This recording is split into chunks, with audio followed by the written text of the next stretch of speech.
Sorry. So because I mean, like the entire setup, like that's supposed to be like. Why are you talking about the setup on the pod? It's a podcast. I have concerns. Where are you? Why weren't you here this episode? I have abandonment issues. What the fuck? I don't care. I was having a great time with my boyfriend. Doing what?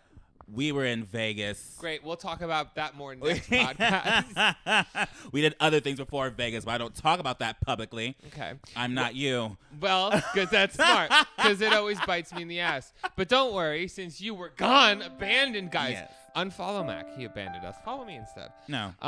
Since Mac abandoned us, I called our good friend Amp from WattsTheSafeWord. Good old PupAmp. Since you guys, remember when you replaced me with Amp? Remember when you replaced me with Amp? Yes, and now it's your turn. Replacing you so with it's like Amp. a zoomy zoom? We're doing a zoomy zoom. It's a zoomy zoom. We're going back in the day for Quarantina life. Quarantina. Wow. Everyone misses that, right? Yeah. Everyone totally misses that. Totally misses we that didn't period. lose half our followers. We totally did not lose half of our following. But do you have anything to say before we get into this little interview I did with Ampity? Amp. Hi. 3, 2, 1. Hello. Messy.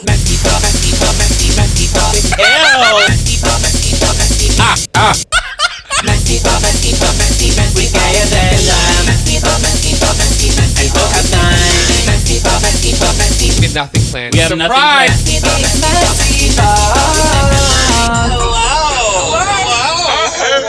Oh, hi. You do watch. I do. I listen to you guys at the do? gym sometimes. It's good audio. It's good. Are we good? Well, I tell Mac he's a little too low sometimes. Well, okay. Well, you guys are both on microphones, shaking things around, hitting tables, and like hitting your microphones. So I think I need to be lowered and he needs to be like enhanced. it helps when you can hear yourself. It does. Can you hear yourself?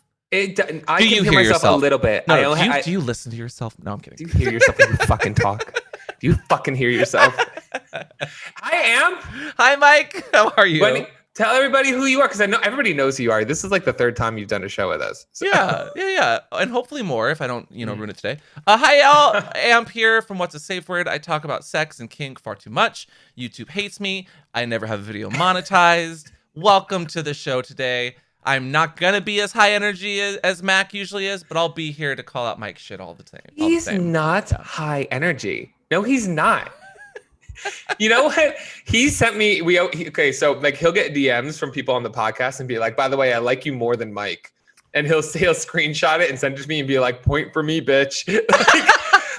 But people think. Do people think we like that? Like when someone goes, "Oh, I like you more than your co-host." Like, no, that's okay. rude. Like it's okay to laugh about between the people, but like don't do that. Don't pick because that sets up weird dynamics between the two people that probably are just fine without you projecting on them. As an internet person. And because I love him. That's like one of my best friends. I don't want to hear that you don't like. Why do you think I want to hear that? It's so stupid. We get that, but like sexually, because me and my partner, my daddy, like they're like, you guys are perfect, and/or you guys are not the right people for. It's like, why? Don't do that. Don't do that. But okay, they talk about your relationship. I want to know, what is that like having like your relationship so public? Because we talked a little on your podcast, because we just filmed a podcast with Amp on WattsTheSafeWord before this.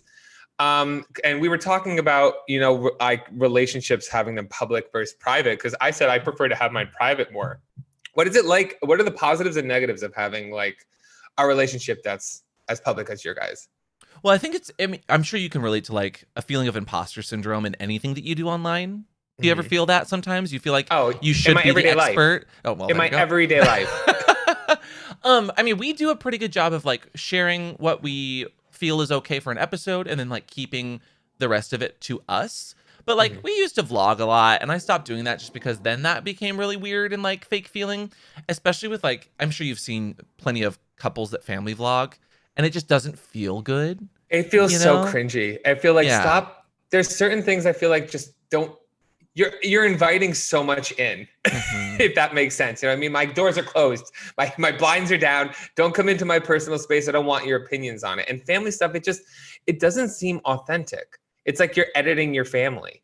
Oh, Do you know what I mean? Yeah, no, absolutely. That's what I mean though, is like my relationship with Christopher offline is very different from the online. Online, we are a different version of ourselves. Like, we are still, best friends. We are in a relationship, but like, we're acting to a camera and being probably silly or heightened or lowered in certain degrees, depending on the video. Where like the vlogging was fun when we used to do that every once in a while. But if I were to do that again, it would be very, very minimal. It would be much more pointed. It'd be like, hey, I'm going to turn the camera on. You ready? Not as much like random situations that were put in and you're not sure if the people are in on the joke or not, Yeah. Because consent's a huge thing.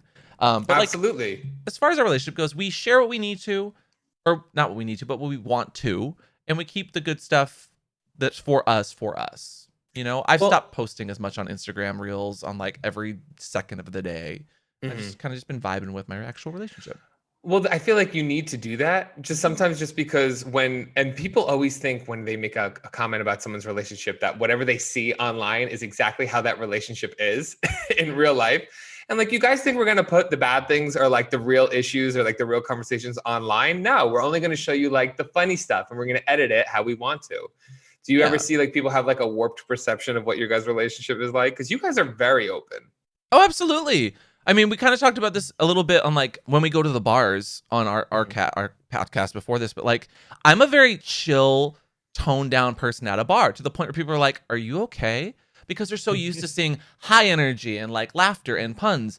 But like, people come up to me at a bar and they just start telling jokes and I'm like, ha ha ha, I don't know you. Is Chris more outgoing and stuff like that, or? Yeah, Daddy has a lot more of a up personality at a bar because he doesn't stream, he doesn't do Twitch. So like my job is like being high energy. So when I'm out and about, I like to be lower key, I like to be low energy, And so when it's just the two of you guys, do you refer to him always as Daddy, or is it ever like, because I want to know how to phrase the questions. Oh, you can call him Chris, but I call him Daddy. Okay. And he doesn't usually ever use my real name. Most people don't. Like, he calls me Amp or Pup. But even then, like, we don't have to speak to each other because our relationship's pretty keyed in that, like, we just, mannerisms, subtle talking. We're very close in that way. We don't really talk and use a bunch of language when we're around other people. Ooh, I like that though. So you got like some intuition about one another. Oh, too much, probably. Far too much. Well, you guys do you do content separately too. What kind of how did you fall into like your set of internet worlds? Because we talked about that for me, because we both became like fans of the same amount of people or the same kind of people in the internet world. Yeah. How did you fall into the internet world? I fell onto some things.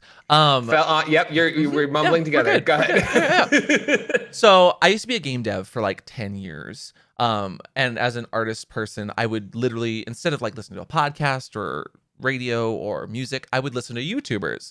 So I would have like Daily Grace, playlists of 100 videos playing while I'm like working on art. And like, that's how I kind of got the general cadence, how you produce something. Like that up YouTube voice that sometimes you hear that you kind of try to not do nowadays. What you're talking about. Shut up! I hate it. Like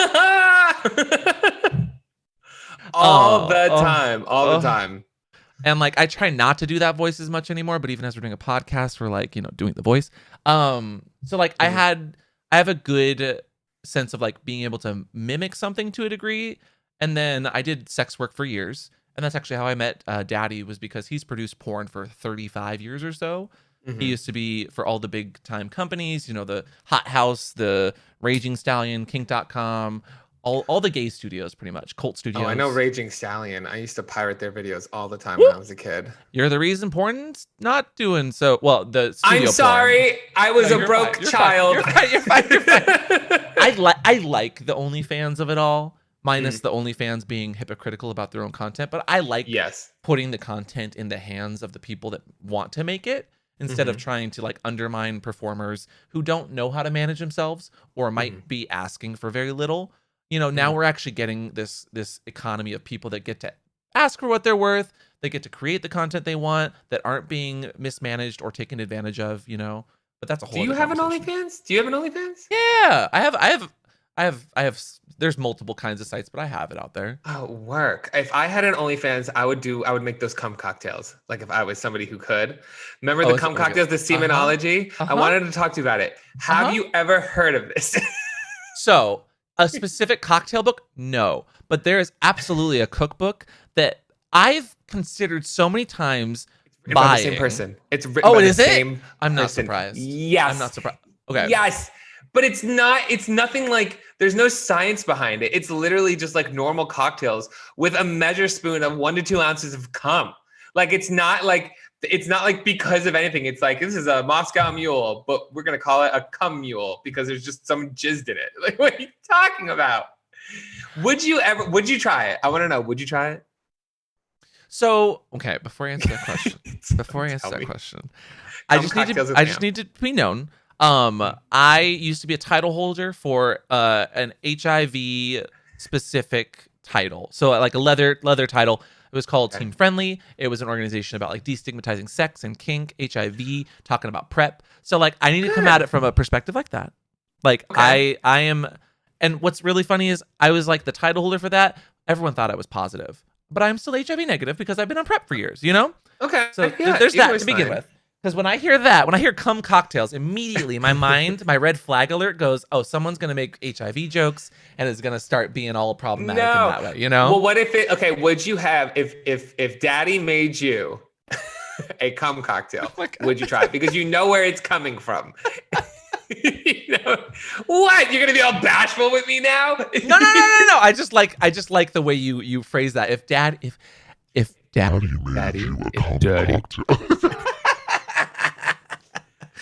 I would absolutely try it. I would absolutely try it. But my mind immediately goes to like, is this ethical to have a cookbook with cum? Well, I'd have to imagine that the ones making it are people you know. You're not going to take a cum cocktail from a stranger. Sure. But like, if I made a video, because I've thought about buying the cookbook and doing like a cooking video. Like we've done cooking videos with sex toys before, and YouTube hated that. Cooking with bodily fluids, though. I can't imagine they would be okay with that for some reason.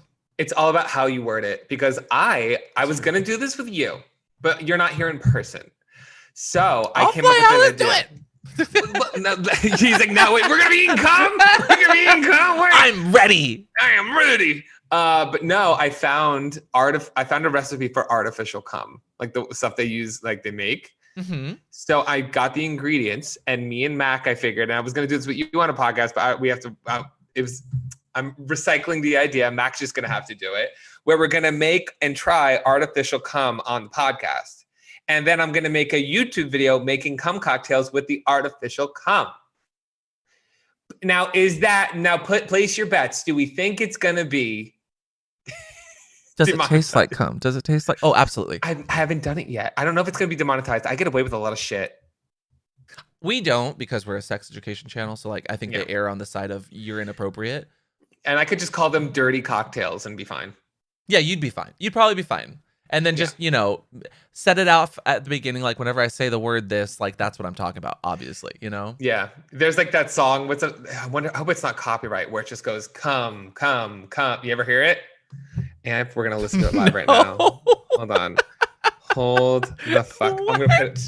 It's just, yes. We're going to review it right now on the podcast. I want to put it in so bad. I'm going to make like, I'm just going to I think if you look up cum, yeah. Welcome to the cum zone. What's all the commotion? My dad fell into a cum shaft. My dad glazed my face with cum. Fertilize a baby with hunk spunk. Cum spunk in my trunk. Cum craving toddler.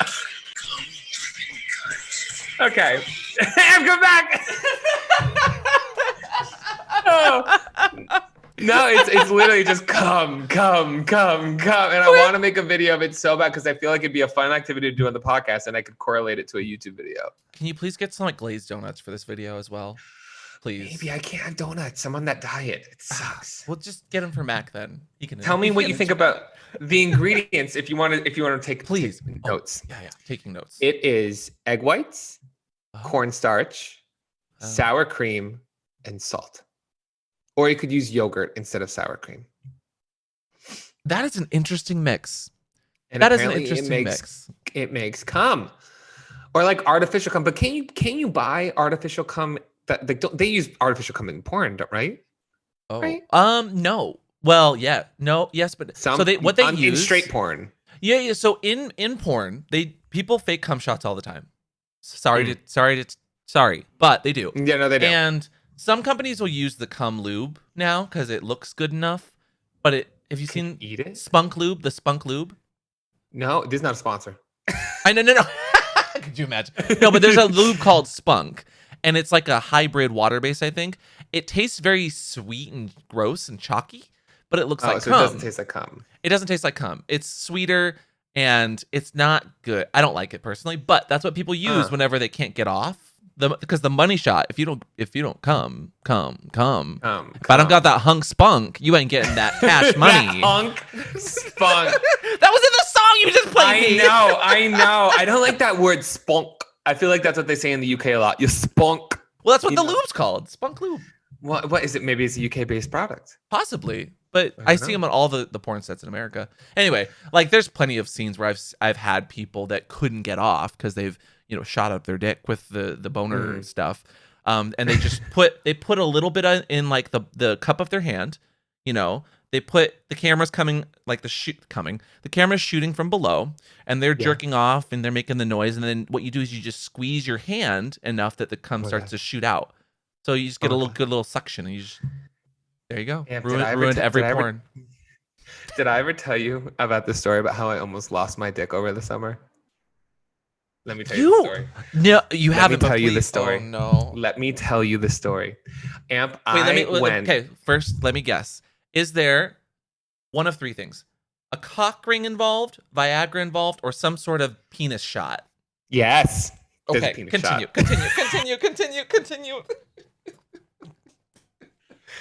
It was before Michael was, going through his let me self-control. And I was actually right about to leave to shoot X on the Beach, the show I just did.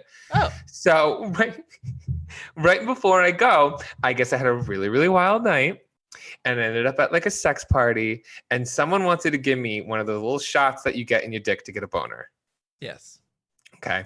Which you think you would say no to? Yeah. You'd think there was just I don't know. It was a bad situation. Cut to me at 9 a.m. going to urgent care because I had such a painful erection.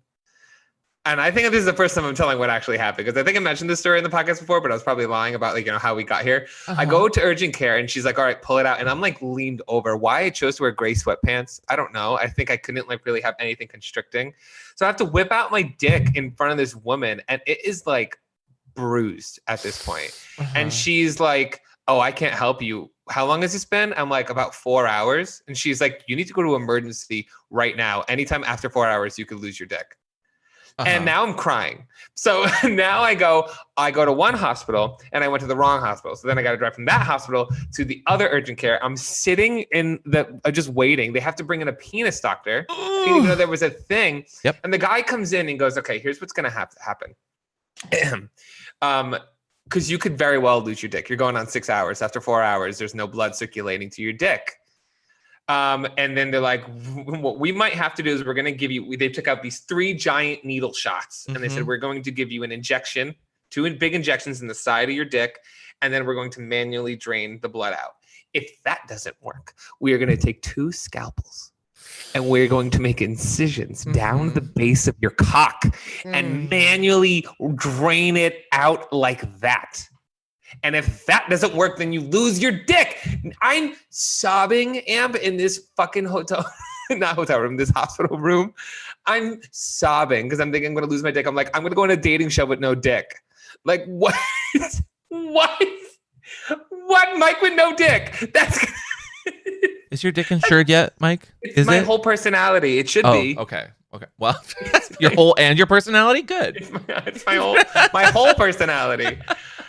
But that's here that I gave you a messy moment. If you had to think of like a really messy moment, in life. It could be a sex story. It could be a drinking story. It could just be like a really fucked up thing. Here's a messy story from Amp. Amp's messy moments.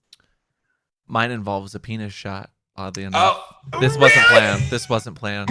Because when you were like, have a messy moment, I was like, okay, I got one.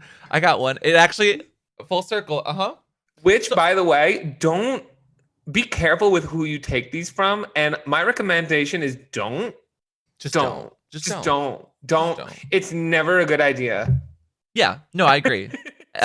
So first of all, the Catherjack, or whatever you call it, because Trimex, Catherjack, there's many names for it. I think mine was Trimex. Yeah.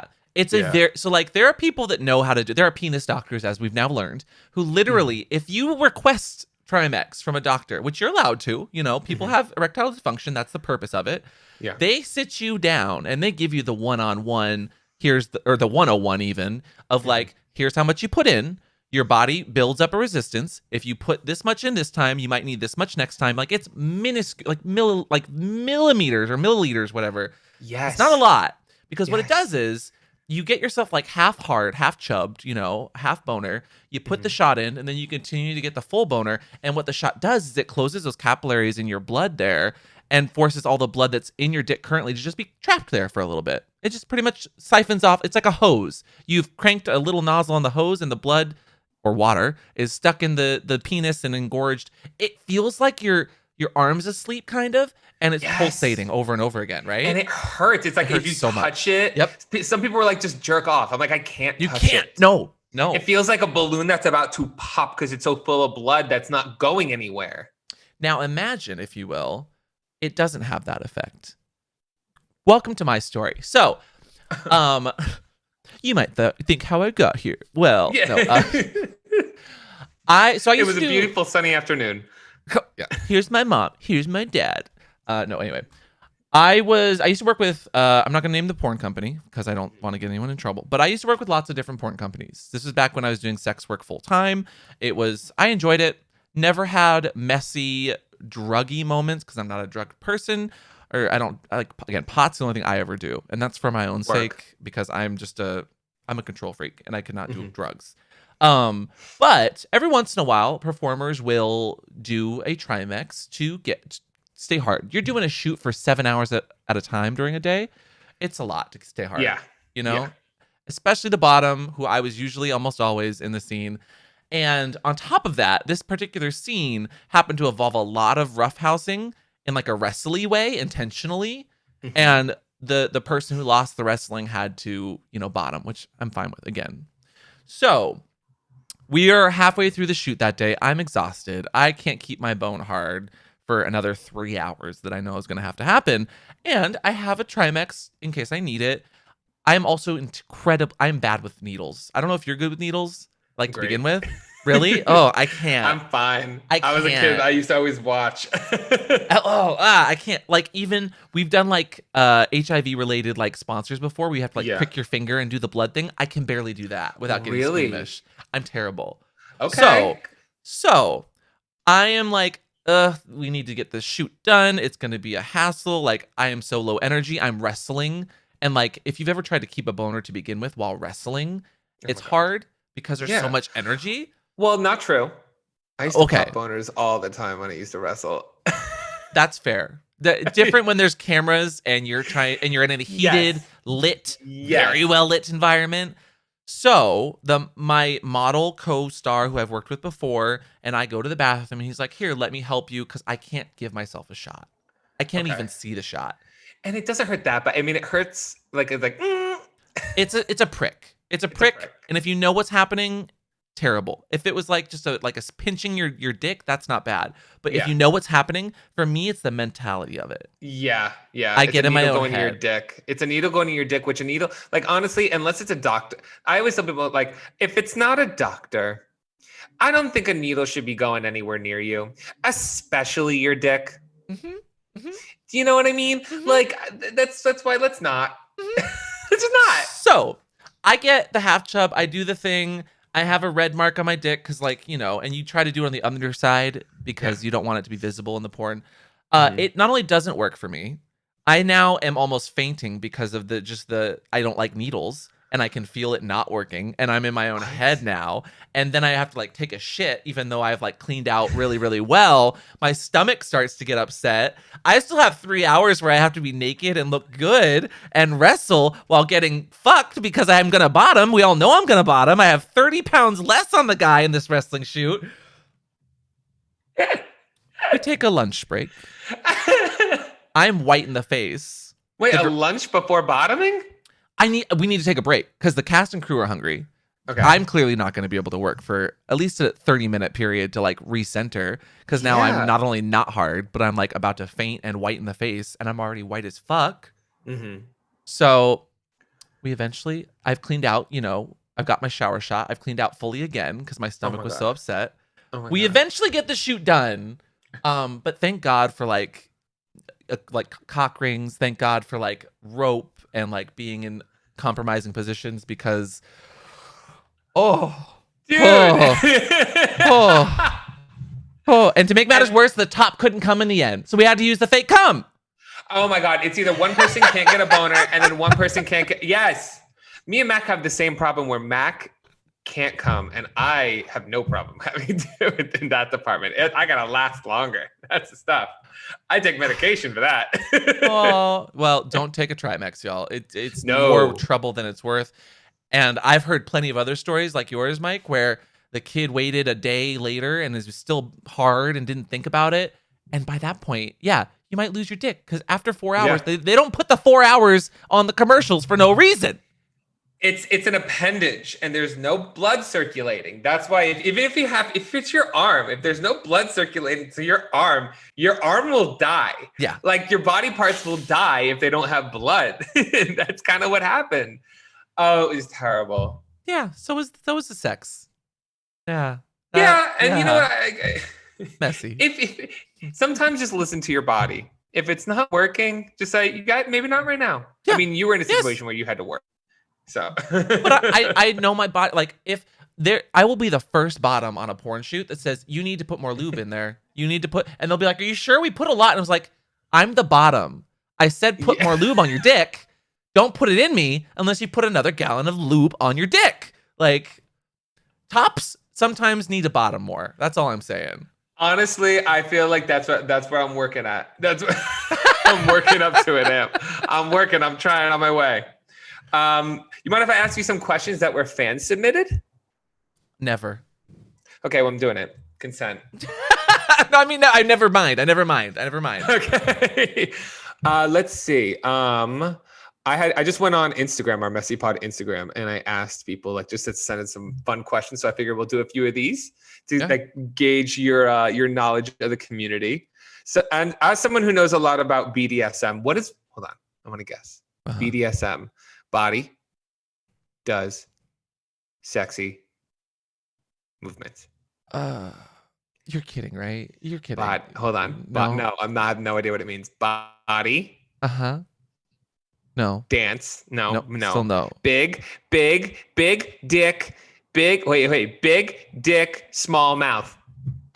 No, it's actually Buddy's doing social media. How dare you? You didn't know that? Buddy's doing social. No, it's not. It's not. No, wait. If you're listening to this, the podcast is called Buddies Do Social Media. That's how we get BDSM in the title and make every letter capitalized. Cute. I love doing the social title. media. It stands for what bondage. What does it stand for? Bondage. Okay. Domination, submission, sadomasochism. So if it's Big any words. What's that?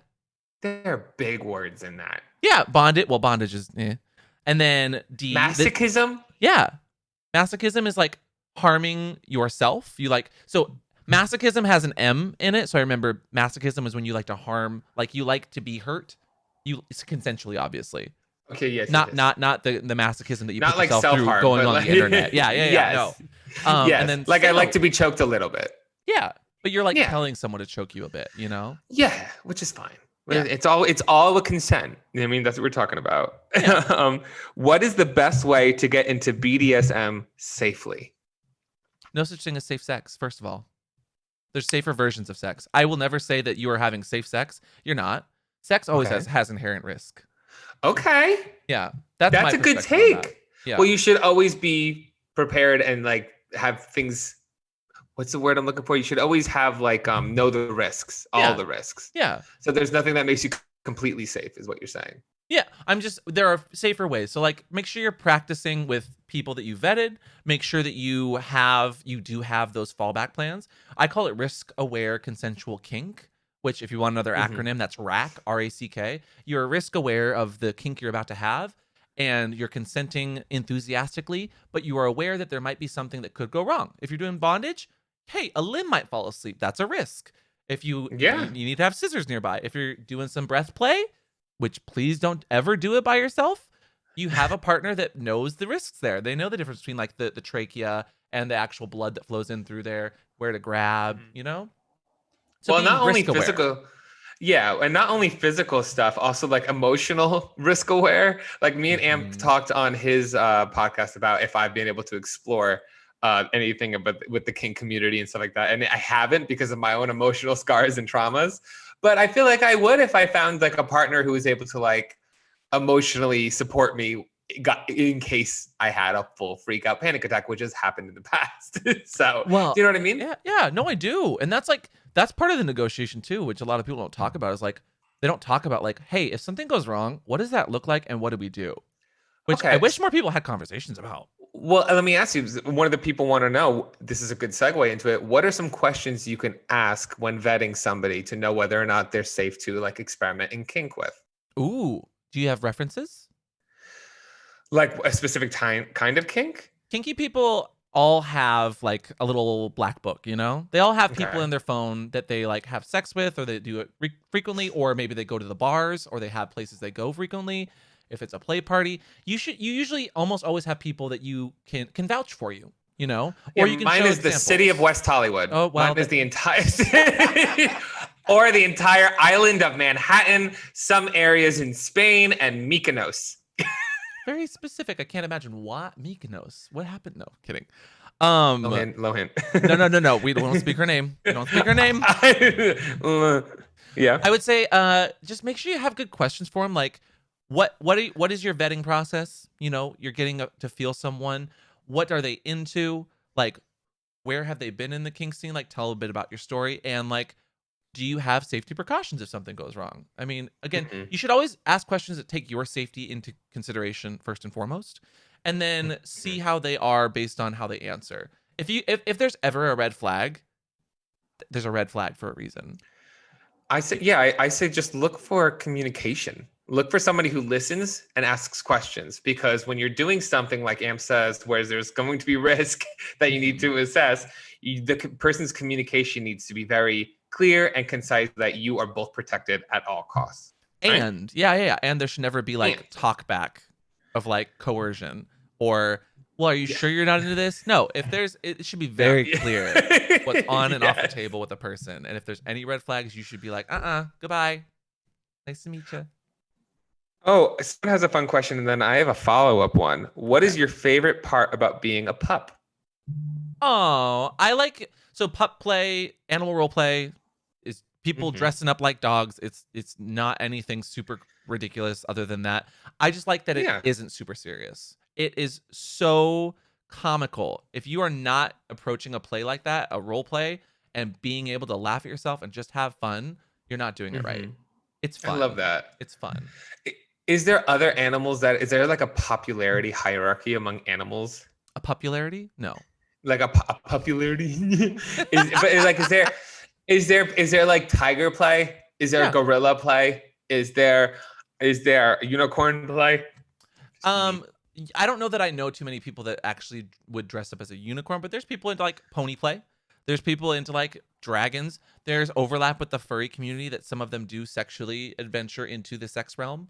So like if you're a furry, but you're a dragon or a snake or a cat or a squirrel. So what's the difference? So a furries it's a sex thing, and no, furries are not a sex thing.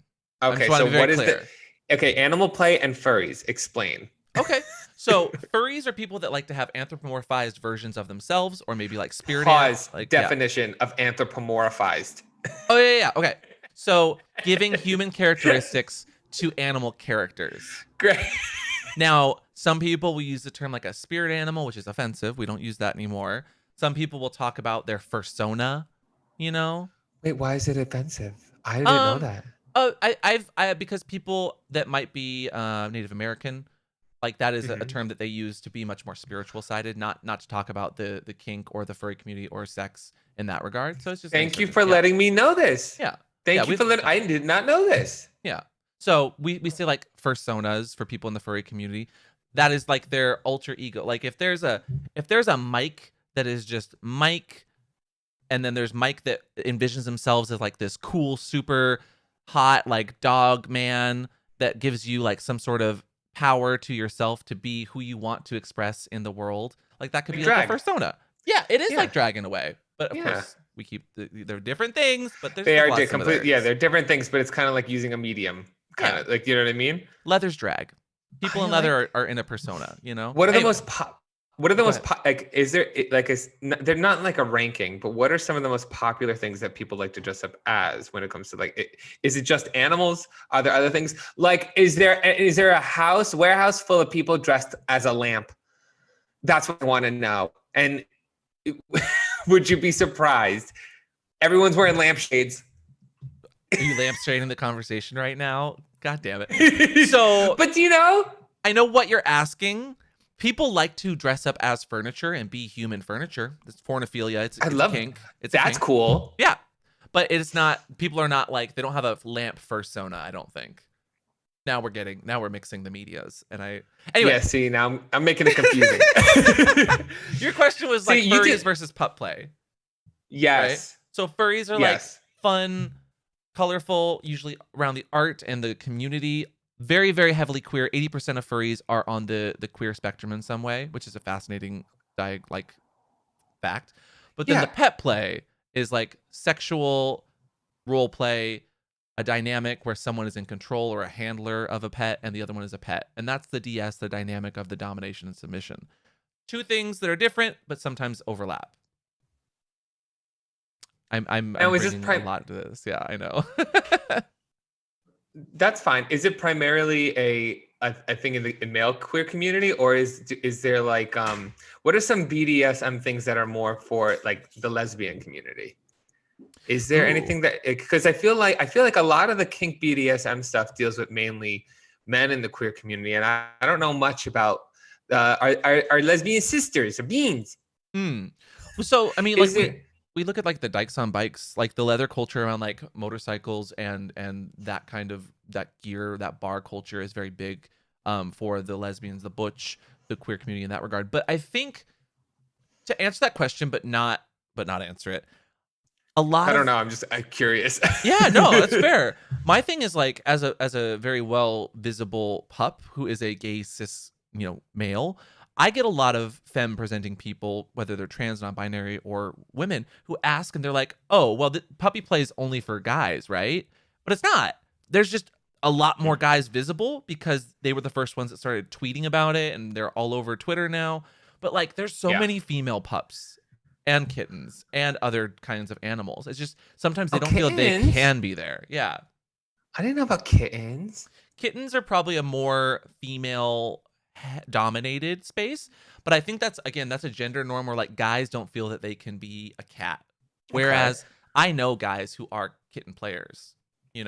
What are some things that you should never ask a pup? So you do it with real dogs? Don't ask that. Don't okay, yeah, that. see? It's basic respect. Yeah, this isn't bestiality. Yeah, exactly. It's not. Yes. Rule 1. Rule 2, do you just like eating out of a bowl and getting on all fours and you're a good boy? It's a consent thing. Like if I don't have the respect and relationship with you for you to degrade me in that way, whether it's like hot or not, like don't just assume people's like boundaries, Okay, that's good to know. Speaking of boundaries, how does your family act with your line of work? Are they supportive, or do you guys talk much about it? They want to know. They don't know. They don't know. Actually, I bet my family knows. I bet my family knows. But I want to know. Go ahead. No, how do you hide it? I don't. Have you seen me? No, that's what I'm questioning. So how do they not know? That's what I'm saying. Like, Do they not follow your social media? Because I see you on Instagram posting those jockstraps. Thanks for liking. No, I do. I see. I thank you. Thank you for the double tap. Yes. My family, I grew up religious. So we lived across the street from the Catholic school that my family and my mom and my grandma all went to, is like heavy Catholicism. So I know that as the queer gay kid in the family and the only one that's out, I already am seen as more perverse and more sexual and more. I'm the one that comes to the family function and makes all the jokes that are kind of, dirty, and everyone laughs at it and appreciates that. Yeah. But I know that my family is not ready to have conversations around like sex work, around teaching sex education. And if they did, I would have my bullet points here. Like, this is what we do. This is how it's helpful. Here are the messages people send us that's like, thank you for just making me feel like I'm a valid person. Like, what we do is helpful, Yeah. I would focus on that. And I feel like, I don't have, I feel like what you do online is very important and needed and necessary because a lot of people don't talk about it. And a lot of like queer people go into stuff with a hope and a prayer and just like, I'll figure it out. And sometimes that can only be bad for your health, but also be unsafe. Like, I feel like a lot of stuff that I went through when I was younger, if I had somebody to teach me the safe ways to go about exploring my sexuality and being queer, then maybe a lot of that stuff wouldn't happen to me. There weren't a lot of safe ways. So I feel like what you do is very, very important. And the conversation when it comes to family, because I used to lie, even with bartending, I didn't even tell my parents I was working at a gay bar when I first started there. I told them that I worked at a bar called Al Hub. And every day, like, we'd come back and they'd be like, oh, well, Mike, did they have anyone perform? Because I would like sometimes be drunk and like slip up that there was a performance, and I just make up like, oh yeah, there was a violinist that came in. It was like a drag queen. It was like Yuha Hamasaki and this. But I feel like the stuff you talk about is really good. So I kind of feel like it kind of almost makes you wish that there's do you get a lot of parents that watch your stuff too on how to like talk to their queer kids? I mean, I obviously don't know every demographic, but like I get we see messages. Comments. Do you get messages? Yeah, we see comments. We see messages from queer parents who are like, "Thanks for doing, this thing featuring the sexuality, or even featuring kink in such a way that like I know how to better talk about it to other parents or family friends or adult people, like, and how to make sure that my kids have resources if they come out and they're like, "Hey, I'm into this thing." Like, parents need resources too, and our internet doesn't make that easy, unfortunately.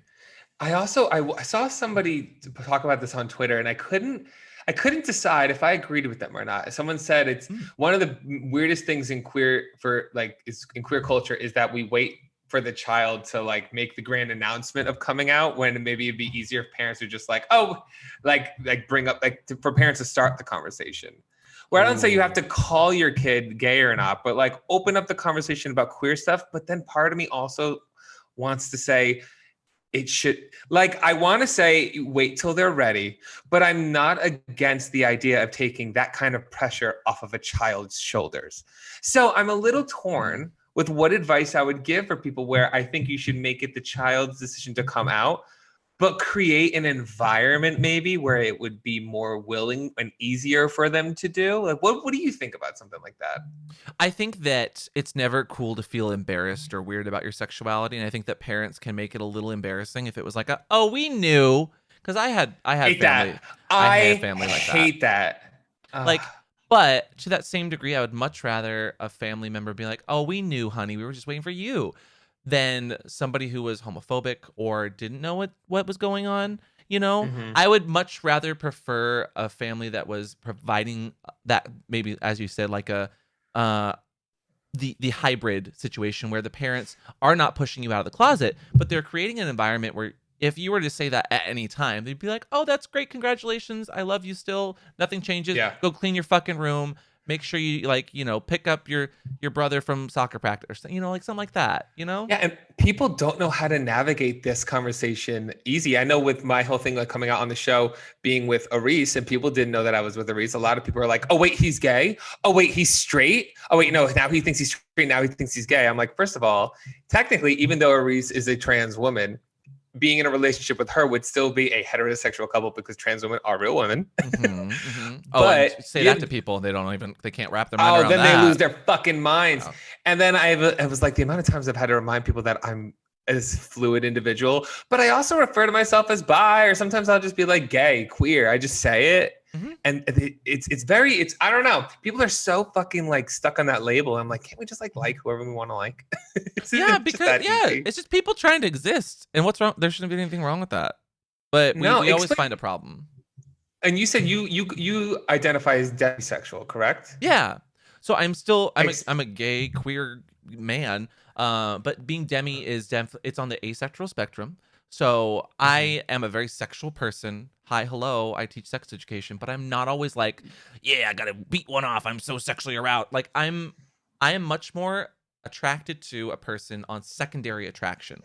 So when you meet someone and you're like, oh, this Mike guy has muscles. He's very attractive, arguably. Wouldn't you agree, Mike? Thank you. Oh, you agree? You think you're really pretty? You're not gonna get a Mean Girls quote past me, you dick. But now I know what you mean. You don't care much about the physical. You care more about the connection. Yeah. So I want someone that like I can have a conversation with, and by knowing what they're into, like hobby, like I think I would much rather you come to a bar and like talk to me about how you love Avatar: The Last Airbender or the last episode of Euphoria and how it made you feel than have chiseled abs, Like I want to have a connection with someone who's got a sense of humor and I can vibe with. Because I find that the body gets boring. The body gets boring. The body changes. Because you could be really, really hot but bad at sex. Case in point. Like kidding. But let's see if we have like one more question, and then I won't keep you too long. Hold on. Help. I'm being held hostage. Help. Okay. He is being held hostage. I know you and I have the privilege, I guess, to live in like cities, big cities, and that are prevalently queer cities. But people always want to know, like, what are some advice on how to find gay people or date safely? And I don't know how to answer these questions because when I lived in a small suburb, the only thing I had was to either run away to the city or explore apps. But I don't know if I would give either of those as a suggestion. What do you think? So we get that question a lot, but we get that from a kink perspective. And I don't know how your experience of like coming out sexually throughout your journey, but like being kinky is another coming out. So like you think coming out as gay is traumatic, coming out as kinky to your gay friends can be sometimes worse because the judgmental assholes you go to the bar with every Friday for after your, 5 o'clock meeting know everything about you to begin with, In West Hollywood, I've never heard of those. Oh yeah, right. No, you've only bartended for them. Kidding. But like, so we get that question a lot with that extra like perspective on it. And yeah, unfortunately, sometimes like going on the apps is the only thing you can do. But with the community that exists there, why go on the apps, get on the groups that exist on the Facebooks or on the Twitters, get to know some people, and go to big events. Like if there's a Pride that is something available to your city, go to that. If there's a kink event, and there's tons of them all over the place, and that's an interest to you, find the things that you can go to that share your interests. Maybe it's a Comic-Con. Maybe it's a sci-fi convention of some kind. Yes. You're going to find the kinky or the sex-positive people, and their groups probably exist, or meetups exist at those things, where you'll meet more of those people. Yes. Don't make focus that one thing.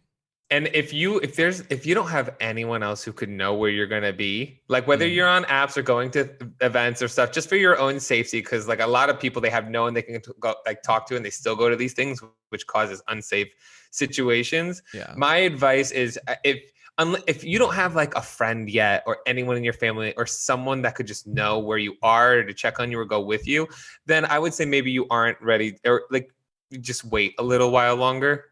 I guess. Yeah. And that mainly goes for like the young people. Honestly, if you're young and you don't have anyone that knows where you are, then maybe you shouldn't be exploring sex stuff yet. Oh yeah. No, that okay. Yeah, for sure. I just wanted to say that. No, I agree. Yeah. I agree. Yeah. But that's all. That's the only thing I had to ask for Amp today. Amp, where can people find you? You can find me everywhere at PupAmp. Or what's the safe word? We're everywhere. You can find me everywhere at PupAmp. Okay, and now we're being made fun of. I get it. I take the time. I answer your questions. Oh, you good boy. You want to get okay, Mike. Okay, no, you can't hide. I see you have a bunch of alcohol back there. Don't make me. Okay, I apologize, Sam. I'm not go ahead. spicy. I'm nice. You can find me over at PupAmp. I do Twitch, Instagram, Facebook, YouTube. I'll put all your links in the description below. Everybody can have you. You're a good reoccurring friend of the pod. Everyone can have me. Well, I mean, with consent. With consent. Yeah, enthusiastically, of course. But yeah, and then I guess from here we'll go back to. Do you have anything you would like, a message you would like to leave for Mac? Because we're gonna do a beginning and an end to this. Oh, so okay. What's something you want Mac to send a message to him? Maybe send me that $5 you owe me. Oh, it could be you gave me chlamydia that one time. It was just the one. You know, just the... Take a fucking break. Take a break. I think I create content. I know that. I know that bitch. And I say that affectionately. Is working so damn hard and not giving themselves time to just be a human. I'm talking to you too, Mike. He don't do shit. He don't do shit. I'm kidding. No, he is overworked. Aw, see, creators standing up for creators. We need to join a creator union. That's what we need.